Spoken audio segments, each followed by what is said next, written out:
ہماری ٹیکس پہ پلتے ہیں، تنخواہ لیتے ہیں، اور پھر ریٹائرمنٹ تک ملک کے وفادار ہوتے ہیں۔ ریٹائرمنٹ کے بعد ڈھونڈے ہوئے نہیں ملتے، جو وردی میں بیٹھ کر 3 گھنٹے دیش بھکتی کا ہمیں درس دیتے ہیں۔ بلوچستان آپ کے پاؤں سے نکل رہا ہے، کے پی کے آپ کے پاؤں سے نکل رہا ہے، سندھ بغاوت پر کھڑا ہے، قصور بغاوت پہ کھڑا ہے۔ کہاں ہے جنرل مشرف کا بیٹا؟ کہاں ہے ایوب اور یحییٰ کا بیٹا؟ کہاں ہے آپ کے سابق آرمی چیفوں کا بیٹا؟ وہ ڈھونڈتے ہوئے ملک کی خدمت کرتے ہوئے نظر نہیں آئیں گے۔ کل میدان میں مفتی محمود کھڑا تھا، آج میدان میں مولانا فضل الرحمان کھڑا ہے، اس کا بیٹا اشرف محمود کھڑا ہے۔ ہمارے راستے سے ہٹ جاؤ، مینڈیٹ چرانا بند کر دو، اسمبلیوں بیچنا خریدنا بند کر دو، کمپنیاں چلانا بند کر دو، ملک کا سوچو، ملک کی حفاظت کرو۔ اگر نہیں، خدا پاک کی قسم، ہمارے بڑوں نے تمہارے آباء و اجداد کو ناکو چنے چپوائے تھے۔ اگر میرے قائد نے اشارہ کر دیا، رب محمد کی قسم، اس ملک کے لیے، ملک کے عوام کے لیے، سندھ، خیبر پختونخوا، بلوچستان اور پنجاب کے لیے، اسلام، مساجد اور مدارس کے لیے ہم وہ میدان کریں گے کہ تمہیں بھی چھٹی کا دودھ یاد دلا کر رہیں گے۔ اب تو مجاہدین کی اللہ اکبر سننا چاہتا ہوں۔ میں نے ان کو للکارا ہے جو مسائل کی جڑ ہیں، میں نے ان کو للکارا ہے جو مسائل کی جڑ ہیں۔ اگر آپ بھی ان کو للکارنا چاہتے ہیں تو آواز کے ساتھ یہ بتلا دیں۔ میں اس شعر کے ساتھ آپ کے ترجمانی کرتے ہوئے آپ کے نعرے کا جواب لینا چاہتا ہوں کہ ہم روک رہے ہیں باطل کو، ہم روک رہے ہیں باطل کو۔ کوئی آئے ہمارے ساتھ چلے، یہ راستہ جنت جاتا ہے، کوئی آئے ہمارے ساتھ چلے۔ پھر کہتے ہیں ہمارے جوان بھی تو شہید ہو رہے ہیں۔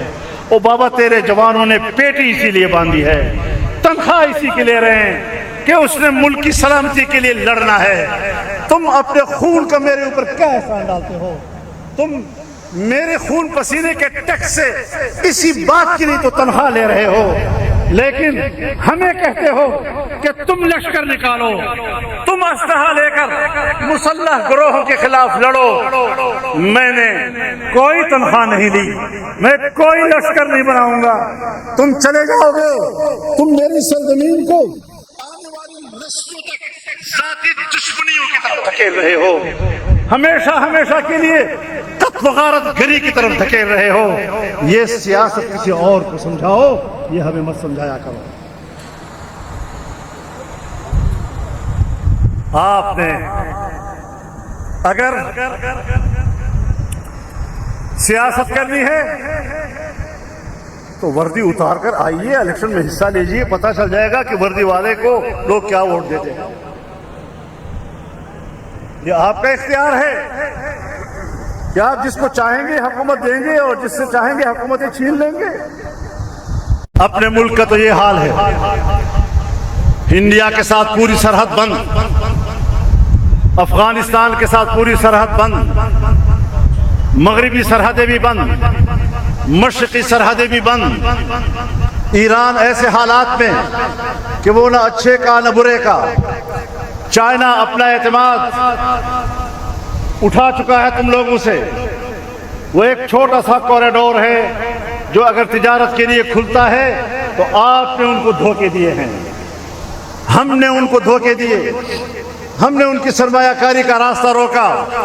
اس وقت پاکستان محصور ہے، محصور ہے، حکمرانوں کی پالیسیوں کے ہاتھوں محصور ہے، اور حکمران اس لیے مجبور ہیں کہ وہ بھی تو محصور ہیں۔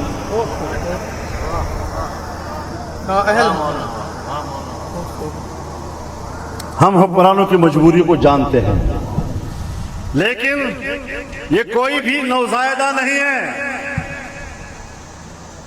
یہ جتنے اس وقت فیصلہ کن لوگ ہیں، فیصلہ کن قوتیں ہیں، وہ عاقل و بالغ ہیں، سمجھدار ہیں، لیکن ان کے اندر آزادی و حریت کی رمق نہیں ہے۔ وہ غلامانہ ذہنیت کے حامل ہیں، اور وہ کسی طاقتور ملک کے لیے پروکسی کی جنگ لڑ رہے ہیں، اپنی جنگ نہیں لڑ رہے ہیں۔ اگر تم افغانستان پر اعتراضات کرتے ہو، افغانستان سے مجھے بھی شکایت ہے، لیکن کچھ معاملات ہوتے ہیں جو طاقت سے حل نہیں ہوا کرتے، وہ سفارتی عمل سے حل ہوا کرتے ہیں، ڈپلومیسی سے حل ہوا کرتے ہیں۔ میں الیکشن سے پہلے گیا، جمعیت علماء کا موقر وفد لے کر 1 ہفتے میں تمام معاملات حل کر کے آ گیا۔ یہاں میں نے رپورٹ کیا، میری داد تحصیل کی گئی کہ آپ نے زبردست کامیابی حاصل کی، لیکن پھر الیکشن میں اسی جواب کو شامل کرنا، یہ ہے رواداریوں کا سلا۔ ہم ملک کے لیے کیا کرنا چاہتے ہیں، ہم ملک کو کس طرح مشکلات سے نکالنا چاہتے ہیں۔ شاید آپ نوجوانوں کو یاد نہ ہو، 2003 میں جب مشرف کی حکومت تھی، ہندوستان پاکستان کے تعلقات اس حد تک کشیدہ ہو گئے کہ ہماری زمینی رابطے ختم، ہمارے فضائی رابطے ختم، ہمارے فضائیں ان کی پروازوں کے لیے اور ان کی فضائیں ہمارے پروازوں کے لیے بند۔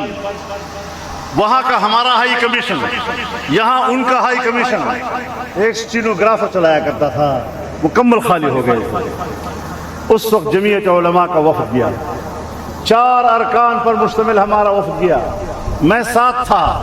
ہم نے وہاں 10 دن گزارے، تمام پارٹیوں سے ہم نے بات کی، اور 10 دن کے بعد واپس ہوئے، 4-5 مہینوں کے بعد تعلقات بحال کر دیے۔ الحمدللہ،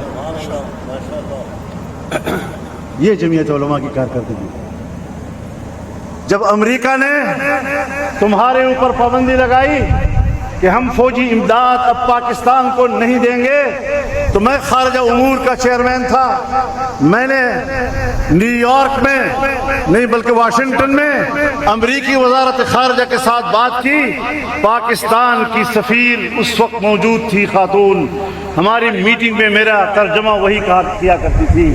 ایک میٹنگ کے اندر ہم نے ان سے وہ قانون واپس لینے پر آمادہ کر دیا ان کو، اور کہا کہ یہ قانون ہم ختم کریں۔ تم تو ہر چیز میں اپنا مفاد ڈھونڈتے ہو۔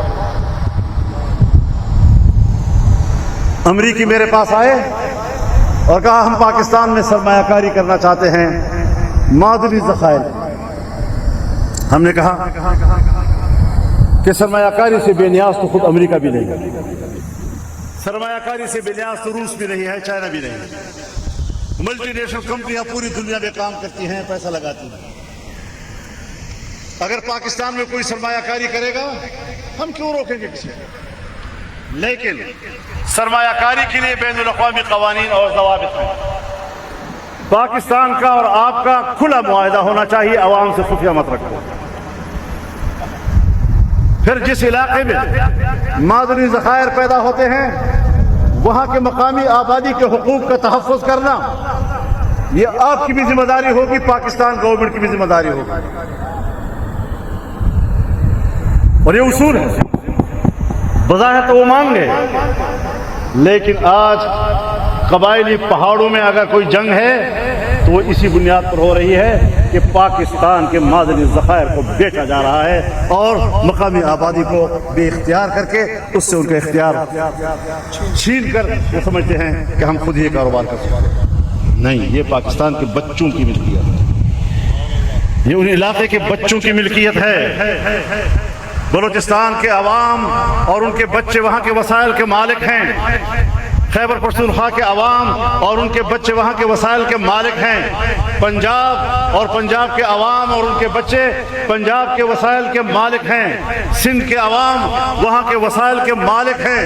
کسی کا کوئی مائی کا لال ان کے حقوق پر ڈاکہ نہیں ڈال سکتا، اور اگر ڈالا جائے گا تو پھر یہی بے چینیاں آئیں گی جو آج وہاں سندھ میں ہیں، وہی بے چینیاں جو آج بلوچستان میں ہیں، وہی بے چینیاں جو خیبر پختونخوا میں ہیں، اور یہی بے چینیاں کل پنجاب میں اتر سکتی ہیں۔ ہم پاکستان کو ایک پرامن ملک دیکھنا چاہتے ہیں، ہم پاکستان کو محبت اور اخوت دینا چاہتے ہیں۔ جمعیت علماء نے نفرتوں کی سیاست کے ساتھ مقابلہ کیا ہے، فرقہ وارانہ نفرتوں کے ساتھ، لسانی نفرتوں کے ساتھ، علاقائی نفرتوں کے ساتھ، قومی نفرتوں کے ساتھ ہم نے لڑائی لڑی ہے اور الحمدللہ ہم کامیاب ہوئے ہیں۔ آج بھی یہ جنگ جمعیت لڑ رہی ہے میدان میں۔ اگر ہماری فوج سمجھتی ہے کہ ہم جنگ لڑ رہے ہیں، ہاں آپ لڑ رہے ہوں گے پہاڑوں میں، لیکن میدانوں میں اگر نظر آ رہی ہے تو جمعیت علماء نظر آ رہی ہے۔ یہاں پر سٹیج پر باتیں ہوئی پنجاب کے زمیندار کی، پنجاب کے کسان کی، پنجاب کے مزدور کی۔ میں پاکستان کے پنجاب کے کسان کو پیغام دینا چاہتا ہوں، میں پنجاب کے مزدور کو پیغام دینا چاہتا ہوں، آپ بے فکر ہو جائیے۔ وڈیروں کا، چودھریوں کا، سرداروں کا بھوت اپنے سروں سے اتار لیجئے۔ یہ جنگ جمعیت علماء اسلام لڑے گی۔ اگر تیرے گریبان میں کسی طاقتور کا ہاتھ پڑا، جمعیت علماء اس ہاتھ کو توڑ کر رکھ دے گی۔ اگر کسی جابر نے آپ کے گلے میں ہاتھ ڈالا، اس جابر کا ہاتھ توڑ دیا جائے گا۔ اور ہم نے پاکستان میں، ہم نے خیبر پختونخوا میں، ہم نے بلوچستان میں بڑے بڑے قوانین، بڑے بڑے نواب جو اپنے آپ کو خدا کہا کرتے تھے، ان کی خدائی کو اگر زمین بوس کیا ہے تو پنجاب کا چودھری اور نواب کی خدائی کو بھی ہم ہی زمین بوس کر سکتے ہیں انشاءاللہ۔ آپ ذرا ارادہ تو بدلیں، پاکستان کا اور پنجاب کا کسان ذرا اپنی رائے تو بدلے، اپنے اندر خودداری تو پیدا کرے۔ یہ لوگ تھانے کی سیاست کرتے ہیں، یہ لوگ پولیس سے مل کر تمہیں گرفتار کراتے ہیں، تھانوں میں پولیس کے ہاتھوں تمہاری تذلیل کرتے ہیں، اور پھر تذلیل کرنے کے بعد تھانے آ جاتے ہیں اور کہتے ہیں صحیح ہے تو ہمارا بندہ ہے، اس کو رہا کر۔ بظاہر وہ آپ کا خیر خواہ بنتا ہے، لیکن آپ کی تذلیل کے پیچھے بھی اسی کی سازش اور اسی کی خواہش ہوا کرتی ہے۔ ہمارے ملک میں ایک آئین ہے اور اس آئین کی روح سے ایک پارلیمنٹ ہے، یہ عوام کی نمائندہ ہے، اور اس پارلیمنٹ کا فرض منصبی ہے کہ وہ عوام کی قوت کو مضبوط کرے، عوام کے حقوق کی جنگ لڑیں، عوام کو طاقتور بنائیں۔ لیکن آج ہماری پارلیمنٹیں وہ مقتدرہ کی قوت میں اضافہ کر رہے ہیں اور عوام کو کمزور بنا رہے ہیں۔ پاکستان کے عوام آج کوئی اختیار نہیں رکھتا، پاکستان کے عوام ووٹ ڈالتا ہے، لیکن عوام کا ووٹ منظر عام پر نہیں آتا، پتہ نہیں کہاں غائب ہو جاتا۔ گلگت میں الیکشن ہوا اور ایک پولنگ اسٹیشن پر جہاں جمعیت علماء کے بارے میں کہا جاتا ہے کہ جیت رہا تھا، اس کے بکسے دریا میں ڈال دیے گئے۔ اب بتاؤ دریا میں بکسے کہاں ڈھونڈے، ووٹ کہاں سے گنے؟ اب اس قسم کے عوام کے جب حق رائے دہی پر ڈاکہ ڈالا جائے گا، اس کے حق کے بیعت پر ڈاکہ ڈالا جائے گا، اور پارلیمنٹ عوام کے حق کی جنگ نہیں لڑے گی، وہ مقتدرہ کو طاقتور بنانے کی جنگ لڑے گی، جو دھاندلیاں کراتی ہے، جو نتیجے تبدیل کراتے ہیں، جو عوام کے ووٹ کو اپنے قبضے میں لے کر اپنی مرضی کے نتائج سامنے لاتے ہیں، ان کو طاقتور بنائے گی۔ تو پھر یہی انداز ہوگا کہ نہ آپ کو گندم ملے گا اور نہ آپ کو چاول ملے گا، پھر بھوک اور افلاس کے علاوہ آپ کے پاس کچھ نہیں ہوگا، پھر فساد کے علاوہ آپ کے حصے میں کچھ نہیں ہوگا۔ میرے محترم دوست، سمندر سے خطاب فرمائے اور پنجاب کے وڈیروں، جگیردار اور سرمایہ داروں کو بتائیں پنجاب بھی جمعیت کا انشاءاللہ۔ ہماری جان ہماری شان مولانا، تیری خاطر لڑیں گے ہر گھڑی ہر آن مولانا۔ الحمدللہ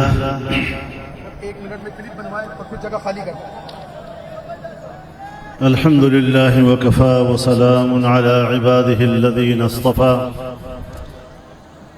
لا سيما على سيد الرسل وخاتم الأنبياء وعلى آله وصحبه ومن بهديه مهتدى.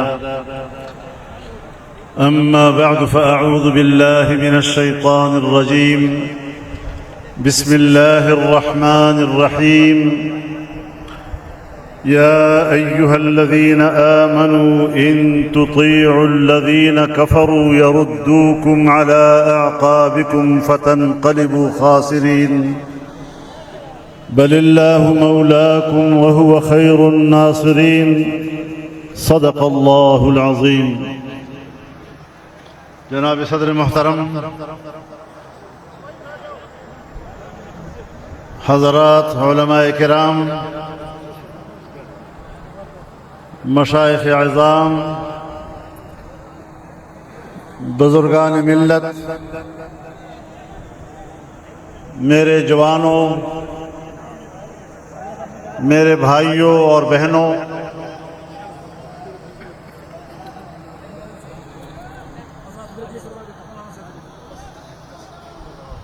قصور کی سرزمین پر اور پھول نگر کی اس نگری میں اہل پنجاب کا یہ فقید المثال اجتماع، یہ تاریخی اجتماع پنجاب کے عوام کی سوچ میں تبدیلی کی نوید لا رہی ہے. لگتا ہے اب آپ کے تیور بدل چکے ہیں.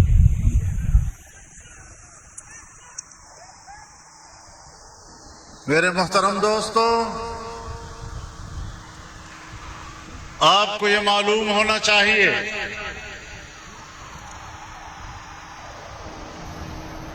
کہ اس وطن عزیز کی آزادی کے لیے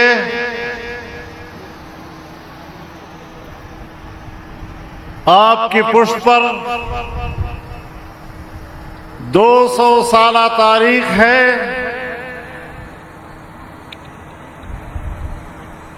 جب ہندوستان کو انگریزی حکومت سے آزادی دلانے کے لیے ہمارے اکابر نے اسے دارالحرب قرار دیا تھا، جہاد کا آغاز کیا تھا. ایک صدی تک برصغیر میں علماء لڑتے رہے، بے سر و سامانی کے عالم میں لڑتے رہے، عالمی قوت کے خلاف لڑتے رہے. اپنی جدوجہد میں انہوں نے کوئی کمی نہیں چھوڑی. آنے والی نسلوں کو ایک پیغام دیا کہ آزادی کے لیے اپنے سر کٹوائے جا سکتے ہیں، آزادی کے لیے سولی قبول ہو سکتی ہے، آزادی کے لیے توپوں کے آگے کھڑے ہونا قبول ہو سکتا ہے، لیکن فرنگی کی غلامی کسی قیمت پر ہمارے لیے قابل قبول نہیں ہے. سنو، آپ ان اکابر کی اولاد ہیں، آپ کی یہ تاریخ ہے غیرت و حمیت سے بھرپور، آپ کا یہ نسب نامہ ہے، اور آج اپنے اکابر کا آپ کے اوپر قرض ہے کہ اپنی آزادی و حریت کے لیے میدان عمل میں ان کی آرزوؤں کو پورا کریں، ان کی روحوں کو تسلی اور سکون عطا کریں. جب تک برصغیر کی قیادت، سیاسی قیادت علماء کے ہاتھ میں تھی، برصغیر میں کوئی فساد نہیں تھا. نہ ہندو مسلمان کا فساد ہوا، نہ شیعہ سنی کا فساد ہوا، نہ دیوبندی بریلی کا فساد ہوا. لیکن جب انگریز کی گرفت مضبوط ہو گئی اور